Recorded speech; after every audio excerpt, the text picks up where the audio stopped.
Britain is about to go into a freezing winter with low gas supplies and high gas prices. New Prime Minister Liz Truss has supposedly solved the problem by just putting a cap on energy bills. Nick, if it was that easy, we'd do that here, wouldn't we? Yeah, what she means by that is effectively subsidising them or forcing energy companies to go broke. It's one of the two.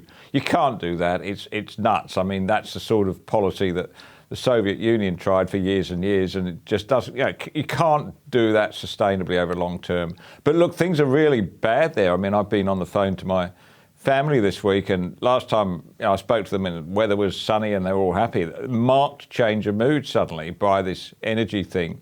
And Liz Truss, I'm not going to be too hard on her, Fred. I'd be enormously surprised and pleased if she succeeded.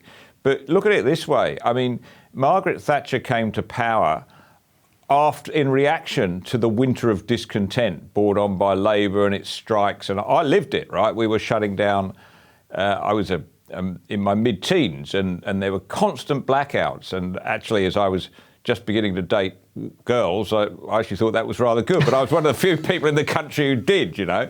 It was the winter of discontent. Now, Truss comes to power going into a winter discontent, and she's going to own it. And I just see that the odds, however good she is, and I really don't know, the odds are stacked against her. She's got 2 years to prove herself, and it's going to be 2 horrible years from as things look now.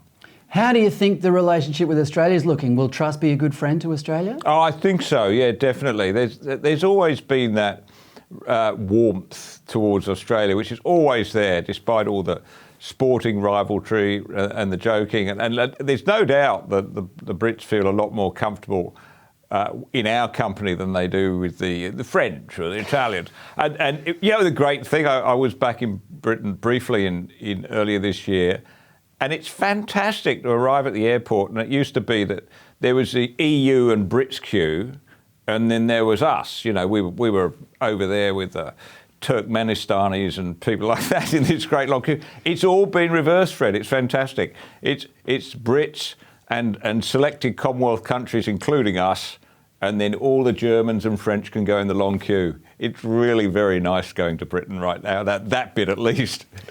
Next thing, you'll be served by Aussies in Earl's Court, pulling pints in Earl's Court pubs. That's never happened. Well, let's just talk about Boris, because a lot of political careers have been revived in a second act. Churchill and Menzies, to name 2 of them. Do you think we've seen the last of Boris? I do. Well, no, I haven't seen the last of him, but in terms of his political career, we've seen the last. I just don't. In this day and age, it's very hard to come back. It was easier in Churchill and Menzies' day. People were more forgiving and they weren't constantly subject to social media. You know, it'll continue, right? We've seen it with Scott Morrison here, that I don't think Scott Morrison harboured any attempts of coming back as Prime Minister. I'm very surprised. But you know, they don't let up, do they? The media pound him relentlessly.